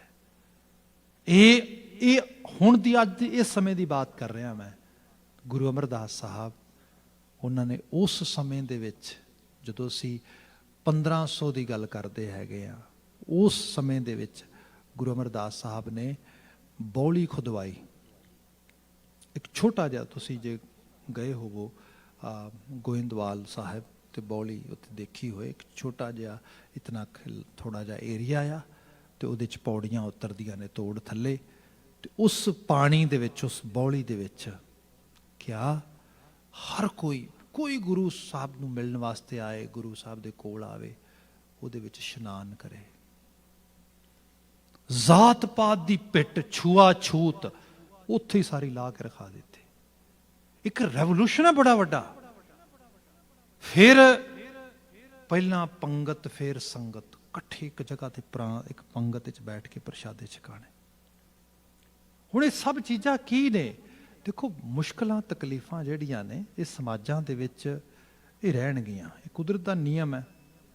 ਪਰ ਇਹਨਾਂ ਸਭ ਨੂੰ ਹੈਂਡਲ ਤੇ ਟੈਕਲ ਕਰਨ ਵਾਸਤੇ ਤੁਹਾਡੇ ਕੋਲ ਜਿਹੜਾ ਤਰੀਕਾ ਹੈ ਉਹ ਮਨੁੱਖੀ ਐਬਿਲਿਟੀ ਹੈ। ਤੇ ਉਹਦੇ 'ਚ ਗੁਰੂ ਬਾਬਾ ਜੀ ਨੇ ਕਿਹਾ, ਤੁਸੀਂ ਕੁਝ ਜਿਹੜੇ ਹਿਊਮਨ ਵਰਚੂਜ਼ ਨੇ ਉਹਨਾਂ ਤੇ ਜ਼ੋਰ ਦਿਓ, ਜਿਹਦੇ ਵਿੱਚ ਸਹਿਜ, ਪੇਸ਼ੈਂਸ। ਓਵਰਨਾਈਟ ਕੁਝ ਵੀ ਨਹੀਂ ਬਦਲਦਾ। We have to have some kind of patience, strategy, training, resources and put them in proper ਜਿਹੜਾ ਹੈਗਾ ਉਹਨਾਂ ਨੂੰ ਡਾਟਸ ਵਿੱਚ ਇਸ ਤਰੀਕੇ ਨਾਲ ਪਾਓ, ਮੈਪਿੰਗ ਕਰੋ, ਚੀਜ਼ਾਂ ਆਪਣੇ ਆਪ ਹੋਣਗੀਆਂ। ਉਸ ਦੌਰ ਵਿੱਚੋਂ ਜਿੱਥੇ ਜਾ ਕੇ ਗੁਰੂ ਨਾਨਕ ਸਾਹਿਬ ਬਾਰੇ ਇਹ ਗੱਲ ਕਹੀ ਜਾਂਦੀ ਸੀ, ਗੁਰੂ ਨਾਨਕ ਸਾਹਿਬ ਤੁਸੀਂ ਤੇ ਠੀਕ ਹੋ, ਉੱਚੀ ਜਾਤ ਵਾਲੇ ਹੋ, ਸਵਰਨ ਹੋ, ਪਰ ਤੁਸੀਂ ਆ ਮੀਰਜ਼ਾਦਾ ਡੂਮ ਨਾਲ ਚੱਕਿਆ ਆ, ਨਹੀਂ ਇਹ ਨਹੀਂ ਠੀਕ, ਅਨਐਕਸੈਪਟੇਬਲ ਆ। ਭਾਈ ਮਰਦਾਨਾ ਜੀ ਦੀ ਬਾਤ ਹੋ ਰਹੀ ਹੈ, ਤੇ ਗੁਰੂ ਬਾਬਾ ਜੀ ਕਹਿੰਦੇ ਸੀਗੇ, ਜੇ ਮੈਨੂੰ ਸਵੀਕਾਰਦੇ ਹੋ ਤੇ ਫਿਰ ਇਹ ਮੇਰੇ ਤੋਂ ਘੱਟ ਨਹੀਂ, ਮੇਰਾ ਵੀਰ ਹੈ, ਮੇਰਾ ਭਾਈ ਹੈ, ਮੇਰਾ ਭਰਾ ਆ, ਮੇਰਾ ਹੀ ਦੂਜਾ ਰੂਪ ਹੈ, ਬਿਲਕੁਲ ਇੱਕੋ ਹੀ। ਇਹ ਜੋਤ, ਇਹ ਸ਼ਬਦ ਵਿੱਚ ਵੀ ਇਸ ਚੀਜ਼ ਦੀ ਗੱਲ ਆਏਗੀ ਸਾਰੀ। ਸੋ ਇਸ ਚੀਜ਼ ਨੂੰ ਐਕਸੈਪਟ ਕੀਤਾ ਜਾਏ, ਪਰ ਉਸ ਐਕਸੈਪਟ ਕਰਨ ਵਾਸਤੇ ਗੁਰੂ ਬਾਬਾ ਜੀ ਨੇ ਕੋਈ, ਜਿਹਨੂੰ ਕਿਹਾ ਜਾਏ ਕਿ ਬੜਾ ਰੈਡੀਕਲ ਇੱਕਦਮ ਸਟੈਪ ਚੱਕਣਾ ਤੇ ਸੋਚਣਾ ਕਿ ਸ਼ਾਇਦ ਨਾ, ਗੁਰੂ ਬਾਬਾ ਜੀ ਨੇ ਇੱਕ ਪੇਸ਼ੈਂਸ ਬੇਸਡ, ਇੱਕ ਪੂਰੀ ਸਹਿਜ ਭਾਵ ਦੇ ਨਾਲ, ਇੱਕ ਸਹਿਜ ਦਾ ਮਤਲਬ ਬਹੁਤ ਸਲੋ ਵੀ ਨਹੀਂ ਹੁੰਦਾ, ਸਹਿਜ ਦਾ ਮਤਲਬ ਹੁੰਦਾ ਇੱਕ ਮਦਰ ਨੇਚਰ ਦੇ ਪ੍ਰੋਪਰ ਪੇਸ ਵਿੱਚ ਚੀਜ਼ ਨੂੰ ਚਲਾਉਣਾ। ਉਸ ਚੀਜ਼ ਵਿੱਚ ਚਲਾਇਆ ਤੇ ਉਸ ਦੌਰ ਵਿੱਚ ਲਿਆਂਦਾ ਜਿੱਥੇ ਇੱਕ ਬਾਟੇ, ਖੰਡੇ ਬਾਟੇ ਦੀ ਪਹੁਲ ਜਿਹੜੀ ਹੁੰਦੀ, ਇੱਕ ਬਾਟੇ ਨੂੰ ਮੂੰਹ ਲਵਾਤਾ ਸਾਰਿਆਂ ਦਾ। ਝੂਠ ਜਿਹੜੀ ਬੰਦੇ ਦੇ ਜ਼ਿਹਨ ਵਿੱਚ ਪਈ ਹੋਈ ਸੀਗੀ, ਊਚ ਨੀਚ ਜਾਤ ਪਾਤ ਸਭ ਇੱਕਦਮ ਕੱਢ ਕੇ ਰੱਖਤੀਆਂ ਸਾਰੇ ਦੀਆਂ ਸਾਰੀਆਂ। ਸੋ ਇਹ ਚੀਜ਼ ਇਹਦੇ ਵਿੱਚੋਂ ਨਿਕਲ ਕੇ ਆਈ ਹੈ। ਸਹਿਜ, ਇੱਕ ਪੇਸ਼ੈਂਸ ਦੇ ਨਾਲ ਕਿਸੇ ਚੀਜ਼ ਤੇ ਪ੍ਰੋਪਰਲੀ ਕੰਮ ਕਰਨਾ, ਉਹਦਾ ਨਾਂ ਗੁਰਮਤਿ ਆਸ਼ੇ 'ਚ ਸਹਿਜ ਲਿਆਂਦਾ ਗਿਆ। ਗੁਰੂ ਅਮਰਦਾਸ ਸਾਹਿਬ ਨੇ ਕਿਹਾ, ਜਿਸ ਇਸ ਸਹਿਜ ਦੀ, ਜਿਸ ਵਿੱਚ ਨੈਚੁਰਲ ਪੇਸ ਦੀ ਗੱਲ ਹੋ ਰਹੀ ਹੈ ਨਾ, ਉਹ ਤੁਸੀਂ ਬਾਜ ਗੁਰੂ ਕੋ ਸਹਿਜ ਨਾ ਪਾਏ। ਪ੍ਰੋਪਰ ਆਗੂ, ਪ੍ਰੋਪਰ ਮਾਸਟਰ ਤੋਂ ਬਿਨਾਂ, ਪ੍ਰੋਪਰ ਗਾਈਡੈਂਸ ਤੋਂ ਬਿਨਾਂ ਤੁਸੀਂ ਉਸ ਸਹਿਜ ਨੂੰ ਪ੍ਰਾਪਤ ਨਹੀਂ ਕਰ ਸਕਦੇ। So you need some kind of, ਜਿਹਨੂੰ ਕਿਹਾ ਜਾਏ ਕਿ ਤੁਹਾਨੂੰ ਉਹ, ਜਿਵੇਂ ਜਹਾਜ਼ ਹੈ, ਅਸਮਾਨ ਚੁੱਟਦਾ, ਰੋਡ ਤੇ ਕੋਈ ਬਣਿਆ ਨਹੀਂ ਹੈਗਾ, ਫਿਰ ਇੱਕ ਜਗ੍ਹਾ ਤੋਂ ਦੂਜੀ ਜਗ੍ਹਾ ਤੇ ਕਿਵੇਂ ਜਾਂਦਾ? ਅੱਜ ਸਾਨੂੰ ਪਤਾ ਆ, ਨੈਵੀਗੇਟਰ ਲੈ ਕੇ ਜਾਂਦਾ ਹੈ, ਜਿਹੜਾ ਨੈਵੀਗੇਟ ਕਰਦਾ ਆ, ਜਿਹੜਾ ਉਹਦਾ GPS ਸਿਸਟਮ ਆ। ਚਲੋ ਇਹ ਤੋਂ ਹੋਰ ਪਿੱਛੇ ਚਲੇ ਜਾਈਏ, ਕੰਪਾਸ, ਜਿਹੜੀ ਦੱਸਦੀ ਹੈ ਕਿਸ ਡਾਇਰੈਕਸ਼ਨ ਵਿੱਚ ਜਾਣਾ ਹੈਗਾ, ਗੁਰੂ ਕੰਪਾਸ ਆ। ਗੁਰੂ ਦਾ ਰੋਲ ਇਸ ਰੂਪ ਦੇ ਵਿੱਚ ਹੈ, ਬਿਲਕੁਲ ਸਮੁੰਦਰ ਖੁੱਲਾ ਆ ਸਾਰਾ, ਸ਼ਿਪ ਪੈਂਦਾ ਵਿੱਚ, ਇੱਕ ਜਿਹੜਾ A ਡੈਸਟੀਨੇਸ਼ਨ ਤੋਂ B ਡੈਸਟੀਨੇਸ਼ਨ ਤੱਕ ਪਹੁੰਚ ਜਾਂਦਾ। ਏਡੇ ਵੱਡੇ ਸਮੁੰਦਰ ਦੇ ਵਿੱਚ ਰਾਹ ਕਿੱਥੇ ਚਾਰ ਚੁਫੇਰੇ, ਉੱਥੇ ਕਿਹੜਾ ਸੜਕਾਂ, ਦਰਖਤ, ਮੀਲ ਪੱਥਰ ਲੱਗੇ ਨੇ ਕੋਈ, ਉਹ ਲੈ ਕੇ ਜਾ ਰਿਹਾ। ਜਿਹੜਾ ਜੀਵਨ ਆ, ਪੋਸੀਬਿਲਿਟੀ ਹੈ, ਅਸੀਂ ਲੋਸਟ ਹੋ ਜਾਵਾਂਗੇ, ਤੇ ਲੋਕੀ ਰੋਜ਼ ਲੋਸਟ ਹੋ ਜਾਂਦੇ। ਲੋਕਾਂ ਦੀ ਹਾਲਤ ਇਹ ਹੈ, ਮਾਫੀ ਮੰਗਾਂਗਾ ਮੈਂ, ਇੱਥੇ ਮੈਂ ਬੱਚਿਆਂ ਨੂੰ ਦੇਖਦਾ, ਇੰਡੀਆ ਤੋਂ ਆਏ ਪੜ੍ਹਨ ਵਾਸਤੇ, ਮਾਂ ਬਾਪ ਹੈ ਨਹੀਂ, ਸੁਪਰਵਿਜ਼ਨ ਹੈ ਨਹੀਂ, ਕੋਈ ਖੁੱਲਾ ਮਾਹੌਲ ਮਿਲ ਗਿਆ, ਮੌਜ ਹੀ ਮੌਜ ਆ। ਤੁਸੀਂ ਦੇਖੋ ਕੀ ਹਾਲਤ ਬਣਦੀ ਹੈ। ਤੇ ਇਕੱਲਾ ਇੱਥੇ ਦਾ ਨਹੀਂ, ਜਿਹਦੇ ਇੱਥੋਂ ਦੇ ਬੱਚੇ, ਸਾਡੇ ਇੱਥੇ ਪੈਦਾ ਹੋਏ ਬੱਚੇ, ਗ੍ਰੇਡ 12 ਕੀਤਾ ਘਰ ਦੇ ਨੇੜੇ ਸਕੂਲ ਵਿੱਚ ਰਹਿ ਕੇ, ਜਿਹੜੀ ਪਹਿਲੀ ਇੱਛਾ ਉਹ ਹੈ ਕਿ ਲੈਟਸ ਫਲਾਈ ਆਊਟ, ਬਾਹਰ ਭੱਜੀਏ, ਐਸੀ ਯੂਨੀਵਰਸਿਟੀ ਐਕਸੈਪਟ ਕਰੀਏ, ਐਸੀ ਯੂਨੀਵਰਸਿਟੀ ਜਾਈਏ ਜਿੱਥੇ ਇਹਨਾਂ ਦੀ ਸ਼ੈਡੋਇੰਗ, ਇਹਨਾਂ ਦੀ ਪਰਛਾਈ ਵੀ ਨਾ ਪਏ ਸਾਡੇ ਦੇ ਉੱਤੇ। ਕਿਉਂ? ਕਿਉਂਕਿ ਬਾਹਰ ਦੀ ਦੁਨੀਆ ਐਕਸਪਲੋਰ ਕਰਨੀ ਹੈ। ਹੁਣ ਉਹਦੇ 'ਚ ਹੁੰਦਾ ਕੀ ਹੈ, ਇੱਕਦਮ ਪੈਰ ਛੁੱਟ ਜਾਂਦੇ ਨੇ, ਤੇ ਜਿਵੇਂ ਪੈਰ ਛੁੱਟਦੇ ਨੇ, ਬਰਬਾਦੀ, ਤਬਾਹੀ ਉਸ ਰੂਪ ਵਿੱਚ ਆ ਜਾਂਦੀ ਹੈ। ਜੇ ਇਹਦੇ ਮੁਕਾਬਲਤਨ ਕੋਈ ਜਿਹੜਾ ਐਸਾ GPS ਸਿਸਟਮ, ਇੱਕ ਐਸੀ ਗਾਈਡਲਾਈਨ, ਇੱਕ ਐਸਾ, ਤੇ ਇਹਦੇ ਲਈ ਘਰਾਂ 'ਚ ਵੀ ਇੱਕ ਮਾਹੌਲ ਬਣਾਉਣ ਦੀ ਲੋੜ ਆ। ਘਰਾਂ ਦੇ 'ਚ ਮਾਂ-ਬਾਪ ਅਥਾਰਟੀ ਨੇ, ਇੱਕ ਨੋ ਡਾਊਟ, ਪਰ ਇਹ ਹੈ ਜੇ ਇੱਕ ਲੈਵਲ ਤੇ ਬੱਚਿਆਂ ਨੂੰ ਸਮਝਾ ਦਿੱਤਾ ਜਾਏ ਵੀ ਅਥਾਰਟੀ ਅਸੀਂ ਨਹੀਂ, ਸਾਡਾ ਸਰੀਰ ਨਹੀਂ, ਸਾਡੀ ਇਹ ਉਮਰ ਨਹੀਂ, ਨਾ ਨਾ ਨਾ ਨਾ, ਮੈਂ ਤੈਨੂੰ ਇਸ ਕਰਕੇ ਨਹੀਂ ਕਹਿੰਦਾ ਆਹ ਕੰਮ ਕਰ ਕਿਉਂਕਿ ਮੈਂ ਵੱਡਾ ਹਾਂ ਤੇ ਤੂੰ ਛੋਟਾ ਆ, ਨਾ, ਫਿਰ ਤੇ ਐਕਸਪਲੋਇਟੇਸ਼ਨ ਹੋ ਗਈ, ਫਿਰ ਤੇ ਗੱਲ ਨਾ ਬਣੀ। ਐਕਚੁਅਲ ਲੈਵਲ ਤੇ ਇੱਕ ਅਸੀਂ ਆਈਡੀਅਲ ਸਿਚੁਏਸ਼ਨ 'ਚ ਜਾਣਾ ਆ, ਤੇ ਆਈਡੀਅਲ ਸਿਚੁਏਸ਼ਨ ਤਾਂ ਬਿਲਡ ਹੋਏਗੀ ਜੇ ਅਸੀਂ ਸਾਰੇ ਕਿਸੇ ਅਸੂਲ ਨੂੰ ਪਾਲਾਂਗੇ। ਤੇ ਤੂੰ ਵੀ ਪਾਲ ਤੇ ਮੈਂ ਵੀ ਪਾਲਾਂਗਾ, ਜਿੱਥੇ ਮਰਜ਼ੀ ਹੋਈਏ, ਮੈਂ ਘਰ ਹੋਵਾਂ ਨਾ ਹੋਵਾਂ, ਅਸੂਲ ਆ ਹੋਏਗਾ। ਅਸੀਂ ਆਲੇ ਦੁਆਲੇ ਹੋਈਏ ਨਾ ਹੋਈਏ, ਅਸੂਲ ਆ ਚੱਲੇਗਾ। ਆਇਆ ਗੁਰੂ ਦਾ ਕੰਮ। ਗੁਰੂ 10 ਜਾਮੇ ਰਹਿ ਕੇ ਸਿੱਖਾਂ ਵਿੱਚ ਆਪਣੀ ਸੋਚ ਨੂੰ ਮਰਜ ਕਰ ਗਿਆ। ਫਿਰ ਤੇ ਗੁਰੂ ਹੈ ਨਹੀਂ। ਜੇ ਫਿਜ਼ੀਕਲ ਗੁਰੂ ਦੀ ਫਾਰਮ ਹੋਏ ਤੇ ਮੁਗਲਾਂ ਦਾ ਇਹੀ ਸੀ ਨਾ ਵੀ ਕਿਸੇ ਤਰੀਕੇ ਨਾਲ ਗੁਰੂ ਨੂੰ ਫੜ ਕੇ ਇੱਕ ਵਾਰੀ ਜਿਹੜਾ ਹੈਗਾ ਸ਼ਹੀਦ ਕਰ ਦਿਓ, ਬਸ ਦੈਨ ਡਨ। ਲੀਡਰਲੈਸ ਹੋਏ ਨਹੀਂ, ਅਸੀਂ ਤੇ ਬਾਜੀ ਜਿੱਤ ਲਈ। ਤੁਹਾਡੇ ਸਾਹਮਣੇ ਆ, ਪੂਰੀ ਐਫਰਟ ਪਾ ਲਈ ਉਹਨਾਂ ਨੇ, ਮਤਲਬ ਗੁਰੂ ਸਾਹਿਬ ਦੇ ਪੁੱਤ ਸ਼ਹੀਦ, ਗੁਰੂ ਸਾਹਿਬ ਸ਼ਹੀਦ, ਮੁੜ ਕੇ ਉਸ ਤੋਂ ਬਾਅਦ ਕਿਆ, ਹੁਣ ਕਿਹੜਾ, ਫਿਰ ਪਤਾ ਲੱਗਾ ਇਹਨਾਂ ਦਾ ਲੀਡਰ ਕੌਣ ਹੈ, ਬਾਬਾ ਬੰਦਾ ਸਿੰਘ ਬਹਾਦਰ, ਇਹਨੂੰ ਫੜ ਲਓ, 2-4 ਹੋਰ ਆਗੂ ਫੜੋ, ਇਸ ਤਰੀਕੇ ਦੇ ਨਾਲ ਉਹਨਾਂ ਨੇ ਫਿਰ ਕਿਹਾ ਚਲੋ ਜਿੰਨੇ ਆਗੂ ਨੇ, ਸਾਰੀ ਕਮਿਊਨਿਟੀ ਜਿਹੜੀ ਆਗੂ ਜਿਹੜੀ ਲੈਵਲ ਤੇ ਬਣ ਰਹੀ ਸੀ, ਜਥੇਦਾਰ ਸਾਰੇ ਕਤਲ, ਸੈਂਕੜੇ ਹਜ਼ਾਰਾਂ, ਪਰ ਫਿਰ ਉਸੇ ਤਰੀਕੇ ਨਾਲ ਉੱਭਰ ਰਿਹਾ, ਫਿਰ ਉੱਭਰ ਰਿਹਾ। ਕਿਉਂ? ਕਿਉਂਕਿ ਇੱਕ ਜਿਹੜਾ ਮਾਸਟਰ ਆ, ਹੁਣ ਉਹ ਮਾਸਟਰ ਸਿਰਫ ਇੱਕ ਜਗ੍ਹਾ ਦੇ ਉੱਤੇ ਕੋਈ ਇੱਕ ਪਰਸਨੈਲਿਟੀ ਨਹੀਂ ਹੈਗੀ, ਉਹ ਇੱਕ ਇਕੱਲਾ ਇੱਕ ਪਰਸੋਨਾ ਉਸ ਰੂਪ ਵਿੱਚ ਨਹੀਂ ਆ ਰਿਹਾ, ਇੱਕ ਸਕੂਲ ਆਫ ਥਾਟ ਬਣਾ ਦਿੱਤਾ ਗਿਆ ਆ। ਉਹਨੂੰ ਕੌਣ ਤੋੜੇਗਾ? ਹੁਣ ਉੱਥੇ ਜਾਂਚ, ਇਹ ਗੁਰੂ ਗ੍ਰੰਥ ਸਾਹਿਬ ਦੇ ਆਲੇ ਦੁਆਲੇ ਇਹੀ ਆਭ ਹੈ ਸਾਰੇ ਦੀ ਸਾਰੀ। ਗੁਰੂ ਅਮਰਦਾਸ ਸਾਹਿਬ ਇਹਦੀ ਬਾਤ ਤੀਸਰੇ ਜਾਮੇ 'ਚ ਕਰ ਰਹੇ ਨੇ। ਗੁਰੂ ਨਾਲ ਜੁੜ, ਉਸ ਇੰਸਟੀਟਿਊਸ਼ਨ ਨਾਲ ਜੁੜ, ਜਿਹਦੇ ਨਾਲ ਜੁੜ ਕੇ ਤੇਰੇ ਜੀਵਨ 'ਚ ਆ ਸਹਿਜ, ਇਹ ਨੈਚੁਰਲ ਜਿਹੜਾ ਪੇਸ ਆ, ਜਿਹੜਾ ਨੈਚੁਰਲ ਤੇਰੇ 'ਚ ਉਹ ਇੱਕ ਗਤੀ ਹੈ ਜਿਹੜੀ ਇੱਕ ਉਸ ਰੂਪ ਵਿੱਚ ਬਾਤ ਆ ਸਕੇ। ਕਿਆ ਗੁਰੂ ਤੋਂ ਬਿਨਾਂ ਇਹ ਚੀਜ਼ ਨਹੀਂ। ਬਾਜ ਗੁਰੂ ਕੋ ਸਹਿਜ ਨਾ ਪਾਏ, ਗੁਰਮੁਖ ਸਹਿਜ ਸਮਾਵਣਿਆ।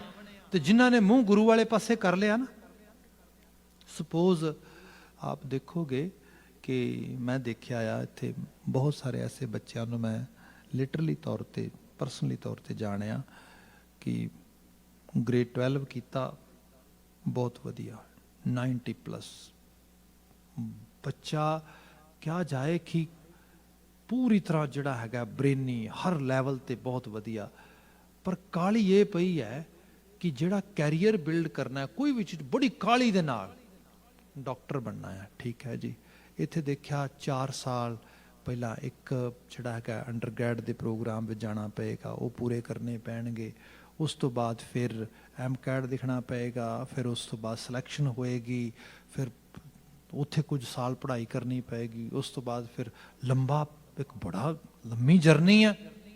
ਇਹਦੇ ਮੁਕਾਬਲਤਨ ਬੜਾ ਆਸਾਨ ਰਾਹ ਵੀ ਹੈਗਾ, ਇੱਥੋਂ ਚਲੇ ਜਾਓ ਕੈਰੇਬੀਅਨ, ਉੱਥੇ ਜਾ ਕੇ ਸਾਲ 1.5 ਸਾਲ ਦੇ ਵਿੱਚ ਕਰੋ, ਫਿਰ ਆ ਜਾਓ ਸਟੇਟਸ ਦੇ ਵਿੱਚ, ਸਟੇਟਸ 'ਚ ਆ ਕੇ ਐਗਜ਼ਾਮ ਚੈਲੰਜ ਕਰੋ ਸਿੱਧਾ ਸਾਲ ਦੇ ਵਿੱਚ, ਉਸ ਤੋਂ ਬਾਅਦ ਰੈਜ਼ੀਡੈਂਸੀ ਤੇ ਡਾਕਟਰ। ਬਿਲਕੁਲ ਇੰਝ ਲੱਗਦਾ ਸਿੱਧਾ ਹੀ ਰਾਹ ਆ, it's not a big deal, I can do it. Ultimately ਕੁਝ ਹੋਣਗੇ ਜਿਨ੍ਹਾਂ ਨੇ ਕੀਤਾ ਹੋਏਗਾ, ਮੈਂ ਸ਼ਾਇਦ ਇੱਕ ਅੱਧੇ ਬੱਚੇ ਨੂੰ ਮਿਲਿਆ ਇਸ ਤਰੀਕੇ ਦੇ ਨਾਲ ਜਿਨ੍ਹਾਂ ਨੇ ਡਨ ਕੀਤਾ, ਅਦਰਵਾਈਜ਼ ਆਈ ਹੈਵ ਸੀਨ ਵੱਡੇ ਲੈਵਲ ਤੇ ਜਿਹੜੇ ਬੱਚੇ ਜ਼ਿੰਦਗੀ ਦੇ ਬੜੇ ਵੱਡੇ ਮੁਕਾਮ ਤੇ ਪਹੁੰਚ ਸਕਦੇ ਸੀਗੇ, ਵਿੱਚ ਹੀ ਖਰਾਬ ਹੋ ਗਿਆ ਸਭ ਕੁਝ। ਕਿਉਂਕਿ ਜਿਹੜਾ ਕਾਲਾਪਨ ਆ, ਇਹ ਤੇ ਚੀਜ਼ਾਂ ਇਹ ਨਹੀਂ ਕਿ ਹੋਣਗੀਆਂ, ਨਹੀਂ ਹੋ ਜਾਣਗੀਆਂ, ਪਰ ਇਹ ਹੈ ਡੇ ਬਾਈ ਡੇ, ਹੁਣ ਵਿੱਚ ਜੀਓ, ਅੱਜ ਵਿੱਚ ਰਵੋ, ਜ਼ਿੰਦਗੀ ਮਾਣਨ ਵਾਸਤੇ ਪੈਦਾ ਹੋਏ ਹੋ, ਜੀਵਨ ਜੀਓ, ਪੂਰੀ ਖੁਸ਼ੀ ਨਾਲ ਜੀਓ, ਅੱਜ ਵਿੱਚ ਰਹਿ ਕੇ ਜੀਓ। ਉਨਾ ਹੀ ਭਾਰ ਚੱਕੋ ਜਿੰਨਾ ਮੋਢੇ ਚੁੱਕ ਸਕਦੇ ਨੇ, ਉਨੀ ਹੀ ਜ਼ਿੰਮੇਵਾਰੀ ਲਓ ਜਿੰਨੀ ਤੁਸੀਂ ਅੱਜ ਹੁਣ ਨਿਭਾ ਸਕਦੇ ਹੋ। ਤੇ ਇਹ ਨਹੀਂ ਕਿ ਤੁਹਾਡੇ 'ਚ ਕੋਈ ਘੱਟ ਪੋਟੈਂਸ਼ੀਅਲ ਹੈ, ਬਹੁਤ ਪੋਟੈਂਸ਼ੀਅਲ ਹੈ। ਡੇ ਬਾਈ ਡੇ ਚੀਜ਼ਾਂ ਬਿਲਡ ਹੋਣਗੀਆਂ। ਜਿਵੇਂ ਅਕਸਰ ਮਾਵਾਂ ਦੀ ਗੱਲ ਕੀਤੀ ਜਾਂਦੀ ਹੈ, ਤੁਸੀਂ ਦੇਖੋਗੇ ਕਿੰਨਾ ਪੇਸ਼ੈਂਸ ਹੁੰਦਾ ਹੈ ਮਾਂ ਬਾਪ ਦੇ ਵਿੱਚ। ਛੋਟੇ ਜਿਹੇ ਇੱਕ ਬੱਚੇ ਨੂੰ ਜਿਹੜਾ 5-6 ਪਾਉਂਡ ਦਾ ਵਜ਼ਨ ਹੁੰਦਾ ਹੈ, ਜਿਹਦਾ, ਉਹਨੂੰ ਪਾਲਦਿਆਂ ਕਿੱਥੇ ਲੈ ਕੇ ਜਾਂਦੇ ਜੇ ਕਾਲੇ ਪੈ ਜਾਣ ਤੇ। ਅੱਜ ਪੇਰੈਂਟਿੰਗ ਇੰਨੀ ਔਖੀ ਕਿਉਂ ਲੱਗ ਰਹੀ ਹੈ ਲੋਕਾਂ ਨੂੰ? ਕਿਉਂਕਿ ਲੱਗ ਰਿਹਾ ਹੱਦ ਹੋ ਗਈ। ਚਲੋ that's good actually, I have a parenting role, I am a mum, I am a dad, but still 3 ਮਹੀਨੇ ਹੋ ਗਏ ਅਜੇ ਵੀ ਰਾਤ ਨੂੰ ਜਾਗਣਾ ਪੈਂਦਾ। That's note, I can note tolerate it. ਇੱਥੋਂ ਮੁਸ਼ਕਿਲ ਖੜੀ ਹੋਈ। 2 ਸਾਲ ਹੋ ਗਏ ਅਜੇ ਵੀ, 5 ਸਾਲ ਹੋ ਗਏ ਅਜੇ ਵੀ ਮੈਂ ਨੋ ਆਈ ਕੈਨ ਨੋਟ। ਲੋਕੀ ਫਿਰ ਜ਼ਿੰਮੇਵਾਰੀ ਤੋਂ ਭੱਜਦੇ। ਭਾਈ ਸਹਿਜ ਆ, ਮਦਰ ਨੇਚਰ ਦੇ ਲਾਅ ਦੇ ਵਿੱਚ ਇਹ ਚੀਜ਼ ਸਿਖਾਈ ਗਈ। ਆਪਣੇ ਸਰੀਰ ਵੀ ਹੈ। ਹੁਣ ਜਿਵੇਂ ਅਸੀਂ ਕੁਇਕ ਫਿਕਸਿੰਗ ਕਲਚਰ ਵਿੱਚ ਹੈਗੇ ਆ, ਗੋਲੀਆਂ ਕਿਉਂ ਲੋਕੀ ਇੰਨੀਆਂ ਖਾਂਦੇ, ਪੇਨ ਕਿਲਰ ਕਿਉਂ ਖਾਂਦੇ, ਇਹਨਾਂ ਐਂਟੀਬਾਇਓਟਿਕ ਕਿਉਂ ਖਾਣ ਲੱਗ ਜਾਂਦੇ? ਅੱਜ ਸਾਡੇ ਕੈਨੇਡਾ ਦੇ ਵਿੱਚ ਦੇਖਿਆ ਜਾਏ, ਜਿੰਨੇ ਵੱਡੇ ਲੈਵਲ ਤੇ ਲੋਕਾਂ ਦੀਆਂ ਜਿਹੜੀਆਂ ਕਿਡਨੀ ਡੈਮੇਜ ਹੋ ਰਹੇ ਨੇ, ਇਹਦੇ 'ਚ ਵੱਡਾ ਹਿੱਸਾ ਐਂਟੀਬਾਇਓਟਿਕ ਦਾ ਆਏਗਾ ਜੇ ਸਟੱਡੀ ਆਵੇ ਤੇ। ਲੋਕੀ ਇਤਨਾ ਜ਼ਿਆਦਾ ਇਨਟੇਕ ਕਰਦੇ ਕਿਉਂਕਿ ਬਰਦਾਸ਼ਤ ਬੰਦੇ 'ਚ ਹੈ ਹੀ ਨਹੀਂ। ਬੰਦਾ ਕਹਿੰਦੇ ਨੋ ਜਲਦੀ ਕੁਇਕ ਫਿਕਸਿੰਗ। ਜੇ ਪੇਸ਼ੈਂਸ ਰੱਖ ਕੇ ਇੱਕ ਪ੍ਰੋਸੈਸ ਦੇ ਅਕੋਰਡਿੰਗਲੀ ਚੱਲਿਆ ਜਾਏ, ਫਿਰ ਆਦਤਾਨਾ ਪੱਖ ਤੋਂ ਮੈਂ ਮਾਫੀ ਮੰਗਾਂਗਾ, ਮੈਂ ਤਾਂ ਐਡਿਕਸ਼ਨ 'ਚ ਕੰਮ ਕਰ ਰਿਹਾ ਕਾਫੀ ਸਮੇਂ ਤੋਂ। ਪ੍ਰਾਈਵੇਟ ਰੀਹੈਬਿਲਿਟੇਸ਼ਨ ਦੇ ਮੈਂ ਦੇਖ ਰਿਹਾ ਵਾਂ, ਇੰਜ ਖੁੰਬਾਂ ਵਾਂਗੂ ਉੱਗ ਰਹੇ ਨੇ, ਇੰਨੇ ਮਹਿੰਗੇ, ਪੁੱਛੋ ਕੁਛ ਨਾ। ਤੇ ਲੋਕੀ ਕਮਲੇ ਹੋਏ, ਵੇਟਿੰਗ ਜਿਹੜੀ ਹੈ ਲਾਈਨ ਲੱਗੀ ਪਈ ਹੈ। ਅਜੇ ਮੈਂ ਇੱਥੋਂ ਦੀ ਬਾਤ ਕਰ ਰਿਹਾ, ਸਾਊਥ ਉਹਦਾ ਬਾਰਡਰ ਪਰਲੇ ਪਾਸੇ ਗੱਲ ਕਰੀਏ ਫਿਰ ਤੇ ਇੰਤਹਾ ਹੀ ਹੈ। ਤੇ ਹਾਲਤ ਕੀ ਹੈ? ਬਸ ਇਹ ਹੈ ਕਿ ਜਿਹੜੀ ਆਦਤ ਇੱਕਰੀ ਪੈ ਗਈ, I can not wait, I really want to out right way. ਭਾਈ ਰਾਈਟ ਵੇ ਕਿੱਦਾਂ? 10 ਸਾਲ ਦੀ ਆਦਤ ਹੈ, 15 ਸਾਲ ਦੀ ਆਦਤ ਹੈ, ਤੂੰ 15 ਮਹੀਨੇ ਵੀ ਦੇਣ ਨੂੰ ਤਿਆਰ ਨਹੀਂਗਾ, ਤੂੰ 15 ਦਿਨ ਵੀ ਤੈਨੂੰ ਲੱਗਦਾ ਵੀ ਟੋਲਰੇਟ ਕਰਨਾ ਔਖਾ ਆ।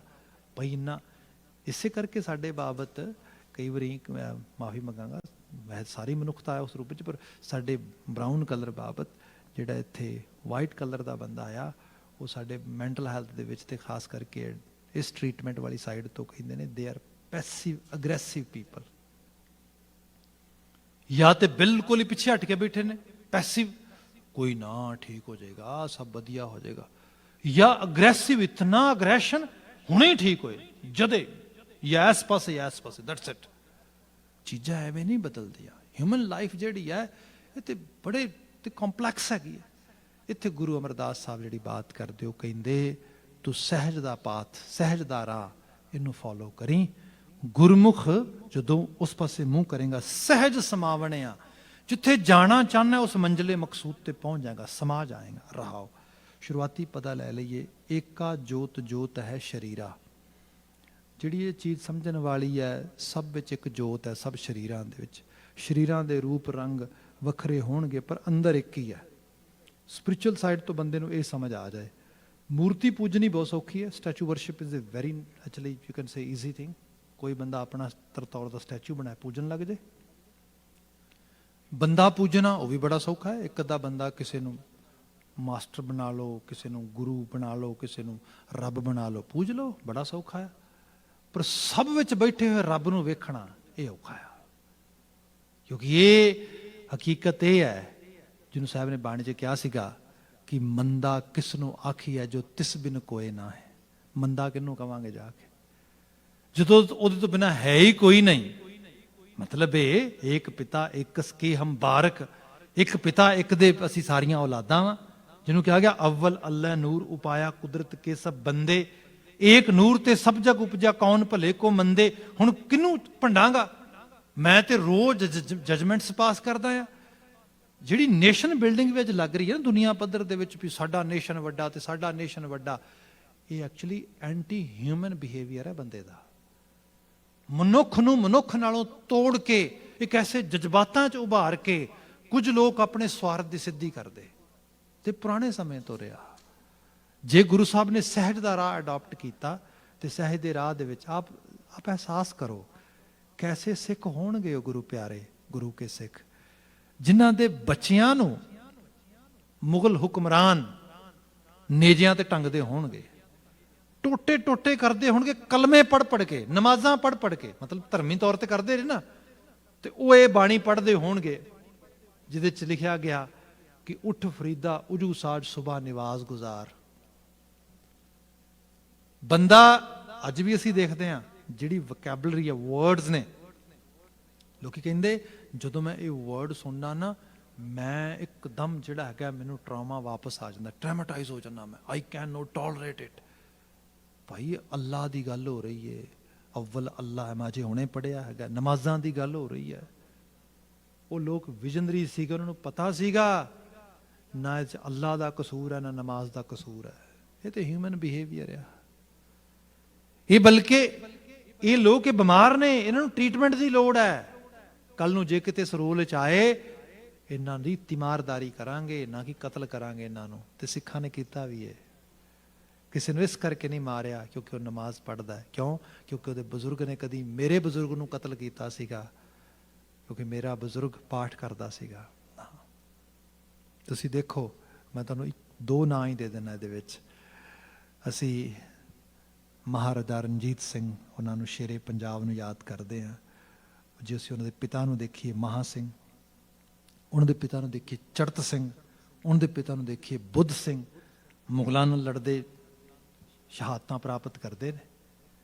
ਜੇ ਬੁੱਧ ਸਿੰਘ ਨੂੰ ਪਿੱਛੋਂ ਦੇਖਦੇ ਹਾਂ ਸੁਗਰ ਚੱਕੀਆ ਮਿਸ਼ਲ ਦੇ ਪਿਛਲੇ ਪੜਾਅ ਦੇ ਵਿੱਚ ਜਾ ਕੇ, ਕੀ ਕਸੂਰ ਸੀਗਾ ਉਹਦਾ? ਉਹਨੇ ਮੁਗਲਾਂ ਦਾ ਖਜ਼ਾਨਾ ਲੁੱਟਿਆ ਸੀਗਾ? ਨੋ, ਸਿੱਖ ਸੀਗਾ, ਬਾਣੀ ਨੂੰ ਪੜ੍ਹਦਾ ਸੀਗਾ, ਕਤਲ ਕਰੋ। ਉਹ ਉਸੇ ਹੀ ਪੜਦਾਦੇ ਦਾ ਪੜਪੋਤਾ ਆ ਰਿਹਾ ਹੈ। ਹੁਣ ਉਹਦੇ ਕੋਲ ਸ਼ਿਕਾਇਤ ਆ ਰਹੀ ਹੈ। ਕੋਈ ਹਰ ਜਗ੍ਹਾ ਤੇ ਨਹੀਂ ਵੀ ਪੰਜੇ ਉਂਗਲਾਂ ਬਰਾਬਰ ਹੁੰਦੀਆਂ ਨੇ। ਕਿਸੇ ਨੇ ਆ ਕੇ ਕਿਹਾ ਹੁਣ ਅਸੀਂ ਸਿੱਖਾਂ, ਸਾਡਾ ਰਾਜ ਆ, ਹੁਣ ਆਪਾਂ ਮਹਾਰਾਜਾ ਰਣਜੀਤ ਸਿੰਘ ਕੋਲ ਜਾਂਦੇ ਹਾਂ। ਉਹਨੇ ਕਿਹਾ ਜੀ ਪਤਾ ਕੀ ਹੈ, ਸਵੇਰੇ ਸਵੇਰੇ ਉੱਠ ਕੇ ਇਹਨਾਂ ਦਾ ਮੁਲਾਣਾ ਬਾਂਗ ਦਿੰਦਾ ਆ ਤੇ ਉਹ ਸਾਰੀ ਨੀਂਦ ਖਰਾਬ ਹੋ ਜਾਂਦੀ ਹੈ, ਸੋ ਇਸ ਕਰਕੇ ਥੋੜਾ ਇਹਨਾਂ ਨੂੰ ਰੋਕਿਆ ਜਾਏ। ਮਹਾਰਾਜਾ ਸਿੰਘ ਨੇ ਠੀਕ ਹੈ ਜੀ ਬੁਲਾ ਲਿਆ। ਬੁਲਾ ਕੇ ਕਿਹਾ ਮੌਲਾਣਾ ਜੀ ਤੁਸੀਂ ਸਵੇਰੇ ਉੱਠ ਕੇ ਉੱਚੀ ਆਵਾਜ਼ ਵਿੱਚ ਕੁਝ ਕਹਿੰਦੇ ਹੋ? ਕਹਿੰਦੇ ਜੀ ਮੈਂ ਅਜ਼ਾਨ ਦੇਣਾ, ਜਿਹਨੂੰ ਅਸੀਂ ਪੰਜਾਬੀ 'ਚ ਬਾਂਗ ਦੇਣੀ ਕਹਿੰਦੇ ਹਾਂ। ਕਹਿੰਦੇ ਠੀਕ ਹੈ ਵੀ ਕਿਉਂ ਦਿੰਦੇ ਹੋ? ਕਹਿੰਦੇ ਇਸ ਕਰਕੇ ਦੇਣਾ ਤਾਂ ਕਿ ਨਮਾਜ਼ੀਆਂ ਨੂੰ ਪਤਾ ਲੱਗ ਜੇ ਉਹ ਨਮਾਜ਼ ਪੜ੍ਹ ਲੈਣ। ਅੱਛਾ, ਨਮਾਜ਼ ਤੇ ਰੱਬ ਦਾ ਨਾਂ ਲੈਣਾ ਚੰਗੀ ਗੱਲ ਹੈ। ਠੀਕ ਹੈ ਜੀ, ਹਾਂਜੀ ਤੁਹਾਨੂੰ ਕੀ ਸ਼ਿਕਾਇਤ ਹੈ? ਕਹਿੰਦੇ ਜੀ ਉਹ ਰੌਲਾ ਪੈਂਦਾ। ਕਹਿੰਦੇ ਠੀਕ ਹੈ, ਤੁਹਾਡੀ ਸ਼ਿਕਾਇਤ ਦੂਰ ਹੋ ਗਈ, ਕਿਉਂਕਿ ਨਮਾਜ਼ ਪੜ੍ਹਨ ਤੋਂ ਤੇ ਕਿਸੇ ਨੂੰ ਰੋਕਣਾ ਨਹੀਂ ਨਾ, ਬਲਕਿ ਇਹ ਤੇ ਕੰਮ ਹੈ, ਰੱਬ ਦਾ ਕੰਮ ਹੈ, ਤੇ ਕਰਨਾ ਚਾਹੀਦਾ। ਕੱਲ ਤੋਂ ਤੁਸੀਂ ਅਜ਼ਾਨ ਨਹੀਂ ਦੇਣੀ। ਪਰ ਉਹਨਾਂ ਨੂੰ ਉਠਾਏਗਾ ਕੌਣ? ਕਹਿ ਲੈਣਗੇ ਜੀ ਇਹ ਉਠਾਣਗੇ, ਤੁਹਾਡੀ ਡਿਊਟੀ ਲਾਤੀ ਭਾਈ, ਸਵੇਰੇ ਉਠਾਓ ਉਹਨਾਂ ਨੂੰ ਜਾ ਕੇ। ਉਹ 2 ਦਿਨ 3 ਦਿਨ ਪਏ, 3 ਦਿਨਾਂ ਬਾਅਦ ਆ ਗਏ ਉਹ ਮਹਾਰਾਜਾ ਜੀ ਇਹ ਕਿਹੜੇ ਕੰਮ ਦਾ ਆਤਾ ਤੇ ਮੁਸੀਬਤ ਪੈ ਗਈ। ਕੀ ਹੋਇਆ? ਕਹਿਣ ਲੱਗੇ ਜੀ ਇਹ ਤੇ ਬੜਾ ਔਖਾ ਹੈ ਰੋਜ਼। ਉਹ ਕਹਿੰਦੇ ਦੇਖੋ ਜੀ ਇਹ ਤੇ ਕੰਮ ਕਰਨਾ ਪਏਗਾ ਕਿਉਂਕਿ ਇਹ ਸਰੂਪ ਦੇ 'ਚ ਆ। ਫਿਰ ਕੀ ਕੀਤਾ ਜਾਏ? ਕਹਿੰਦੇ ਜੀ ਉਹਨੂੰ ਵਾਪਸ ਕਹਿ ਦਿਓ ਸਰੂਪ ਦੇ 'ਚ ਵਾਪਸ ਆ ਜਾਣ ਦੇ। ਸਿੱਖਿਆ ਦੇਣ ਦਾ ਢੰਗ ਹੈ। ਸਿਖਾਇਆ, ਸਮਝਾਇਆ। ਇਹ ਗੁਰੂ ਸਾਹਿਬ ਦਾ ਨਿਸ਼ਚਾ ਆ ਸਾਰਾ ਦਾ ਸਾਰਾ। ਇਹਦਾ ਬਚਨ ਇਹ ਹੈ, ਗੁਰੂ ਅਮਰਦਾਸ ਸਾਹਿਬ ਨੇ ਕਿਹਾ, ਏਕਾ ਜੋਤ ਜੋਤ ਹੈ ਸ਼ਰੀਰਾ। ਇਕੱਲੀ ਸ਼ਰੀਰਾਂ ਦੀ ਬੰਤਰ ਤੇ ਨਾ ਜਾਓ, ਇਹਦੇ ਪਿੱਛੇ ਜੋਤ ਨੂੰ ਦੇਖੋ। ਅਗਲਾ ਵਾਕ ਹੈ, ਸ਼ਬਦ ਦਿਖਾਏ ਸਤਿਗੁਰ ਪੂਰਾ। ਪਰ ਪੂਰਾ ਸਤਿਗੁਰੂ ਹੋਏ ਤੇ ਇਸ ਰਾਹ ਤੇ ਪਾਵੇ, ਪਰ ਪੂਰੇ ਸਤਿਗੁਰੂ ਤੱਕ ਕਿਵੇਂ ਪਹੁੰਚਾਂਗੇ? ਸ਼ਬਦ ਦਿਖਾਏ। ਸ਼ਬਦ ਨਾਲ ਜੁੜੋ। ਸ਼ਬਦ ਤੋਂ ਬਿਨਾ ਪੂਰਾ ਸਤਿਗੁਰੂ ਅੰਦਰ ਵਿਵੇਕਸ਼ੀਲਤਾ ਨਹੀਂ ਆਉਂਦੀ ਬੰਦੇ ਦੇ ਵਿੱਚ। ਆਪੇ ਫਰਕ ਕਿਤੋਨ ਘਟ ਅੰਤਰ, ਆਪੇ ਬਣਤ ਬਣਾਵਣਿਆ। ਆਪੇ ਫਰਕ ਕਿਤੋਨ ਘਟ ਅੰਤਰ। ਅੱਜ ਜਿਹੜਾ ਏਥਿਜ਼ਮ ਦਾ ਇੰਨਾ ਪ੍ਰਚਾਰ ਪ੍ਰਸਾਰ ਵੀ ਹੋਇਆ ਨਾ, ਇਹਦਾ ਕਾਰਨ ਇਹ ਹੈ ਕਿਉਂਕਿ ਬੰਦੇ ਨੂੰ ਬੰਦੇ ਦਾ ਬਿਹੇਵੀਅਰ ਨਹੀਂ ਠੀਕ ਲੱਗਦਾ। ਮਤਲਬ ਇੱਕ ਬਿਹੇਵੀਅਰ ਬੜਾ ਰੈਡੀਕਲ ਹੋ ਜਾਂਦਾ, ਬੜਾ ਜਿਹਨੂੰ ਕਹਿੰਦੇ ਬੜਾ ਗਲਤ ਹੋ ਗਿਆ। ਗਲਤ ਕਿਵੇਂ ਹੋ ਗਿਆ ਕਿ ਉਹ ਬਿਹੇਵੀਅਰ ਇਸ ਲੈਵਲ ਤੇ ਆ ਗਿਆ। ਉਹ ਬਿਹੇਵੀਅਰ ਐਵੇਂ ਲੱਗਾ ਬੰਦੇ ਨੂੰ ਕਿ ਜੋ ਹੈਗਾ ਆ ਕਿ ਬੜੀ ਮਾੜੀ ਚੀਜ਼ ਹੋ ਗਈ। ਜਿਵੇਂ ਸਪੋਜ਼ ਕਰੋ ਕਿਸੇ ਨੇ ਕਿਸੇ ਨੂੰ ਕਤਲ ਕਰ ਦਿੱਤਾ, ਠੀਕ ਹੈ। ਬੰਦਾ ਕਹਿੰਦਾ ਲੈ, ਜੇ ਰੱਬ ਨੇ ਸਾਰੇ ਬਣਾਏ ਨੇ ਤੇ ਫਿਰ ਇਸ ਬੰਦੇ ਨੂੰ ਰੱਬ ਨੇ ਬਣਾਇਆ ਜਿਹਨੇ ਮਰਡਰ ਕੀਤਾ ਇਸ ਰੂਪ ਦੇ ਵਿੱਚ। ਠੀਕ ਹੈ ਭਾਈ, ਇਹਨੂੰ ਵੀ ਰੱਬ ਨੇ ਬਣਾਇਆ, ਪਰ ਉਹਨੇ ਮਰਡਰ ਕਾਹਦੇ ਨਾਲ ਕੀਤਾ? ਇਹ ਇਸ ਗੱਲ ਤੇ ਨਹੀਂ ਆਏ। ਗਨ ਨਾਲ ਕੀਤਾ। ਗਨ ਕਿੰਨੇ ਬਣਾਈ? ਗਨ ਫਲਾਣੇ ਇੰਜੀਨੀਅਰ ਨੇ, ਫਲਾਣੇ ਜਿਹੜਾ ਹੈਗਾ ਸਾਇੰਟਿਸਟ ਜਾਂ ਇੱਕ ਬੜੇ ਵੱਡੇ ਸਕਾਲਰ ਬੰਦੇ ਨੇ ਬਣਾਈ ਸੀ, ਉਹਨੂੰ ਤਾਂ ਅਵਾਰਡ ਮਿਲਣਾ ਚਾਹੀਦਾ ਹੈਗਾ। ਫਿਰ ਪਿੱਛੇ ਭਾਈ ਇਹਨਾਂ ਦੇ ਵਿੱਚ ਡਿਸਪਿਊਟ ਕੀ ਸੀਗਾ? ਉਸ ਮਤਲਬ ਪੂਰੀ ਤਸਵੀਰ ਨੂੰ ਦੇਖਣਾ, ਸਾਰੀ ਨੂੰ ਬਲੈਕ ਐਂਡ ਵਾਈਟ, ਉਸ ਰੂਪ ਦੇ ਵਿੱਚ ਮਾੜੀ ਜਿਹੀ ਘਟਨਾ ਨੂੰ ਕਰਕੇ ਕਹਿਣਾ ਨਹੀਂ ਨਹੀਂ ਨਹੀਂ ਭਾਈ ਮੈਂ ਰੱਬ ਨੂੰ ਨਹੀਂ ਮੰਨਦਾ ਕਿਉਂਕਿ ਆਹ ਬੰਦਾ। ਉਹ ਭਲੇ ਬੰਦੇ, ਇਸ ਸਮਾਜਾਂ ਦੇ ਵਿੱਚ, ਇਸ ਸੁਸਾਇਟੀ ਦੇ ਵਿੱਚ ਇੱਕ ਪੂਰਾ ਹਿਊਮਨ ਬਿਹੇਵੀਅਰ ਆ। ਇਸ ਲਈ ਤੇ ਬਾਣੀ ਕਹਿੰਦੀ ਹੈ, ਤੂੰ ਕੌਣ ਹੋਣਾ ਜੱਜ ਕਰਨ ਵਾਲਾ? ਜਿੱਥੇ ਕਿਤੇ ਬਾਣੀ ਦੀ ਬਾਤ ਆਉਂਦੀ ਹੈ, ਹਾਂ ਸਾਨੂੰ ਕਰੇਜਫੁਲ ਬਣਾਇਆ ਆ, ਸਹੀ ਨੂੰ ਸਹੀ, ਗਲਤ ਨੂੰ ਗਲਤ ਕਹਿਣਾ ਆ, ਦਲੇਰੀ ਰੱਖਣੀ ਹੈ, ਪਰ ਇਹ ਵੀ ਹੈ ਮਾਫ ਕਰਨਾ ਹੈ। ਮਨੁੱਖਾਂ ਨੂੰ ਐਵੇਂ ਜੱਜ ਨਹੀਂ ਕਰਨਾ। ਗੁਰੂ ਬਾਬਾ ਜੀ ਨੇ ਕਿਹਾ, ਆਪੇ ਫਰਕ ਕਿਤੋਨ ਘਟ ਅੰਤਰ। ਉਹਨੇ ਹੀ ਘਟਾਂ ਵਿੱਚ ਇਹ ਫਰਕ ਰੱਖਿਆ। ਸੋਚ ਸਮਝ ਰੂਪ ਇਸ ਕਿਸਮ ਦੇ ਬਣਾਏ। ਫਿਰ ਕਿਹਾ ਆਪੇ ਬਣਤ ਬਣਾਵਣਿਆ, ਤੇ ਇਹ ਬਣਤਰਾਂ ਉਹ ਆਪ ਹੀ ਬਣਾ ਰਿਹਾ ਹੈ। ਅਗਲੇ ਜਿਹੜੇ 7 ਪਦੇ ਰਹਿੰਦੇ ਨੇ, ਇਹਨਾਂ 'ਚ ਸੇਮ ਤਰ੍ਹਾਂ ਦੀ ਵਿਵੇਚਨਾ ਆ, ਜਿਹਦੀ ਬਾਤ ਆਉਂਦੇ ਸਮੇਂ 'ਚ ਪਾਵਾਂਗੇ। ਅੱਜ ਵਾਸਤੇ ਸਮਾਂ ਸਮਾਪਤ ਆ। ਭੁੱਲਾਂ ਗਲਤੀਆਂ ਨਾ ਚਿਤਾਰਨੀਆਂ, ਸਭ ਪ੍ਰੇਮ ਆਵਾਜ਼ ਦੇ ਕੇ ਕਹਿ ਦੇਣਾ ਜੀ, ਵਾਹਿਗੁਰੂ ਜੀ ਕਾ ਖਾਲਸਾ, ਵਾਹਿਗੁਰੂ ਜੀ ਕੀ ਫਤਿਹ।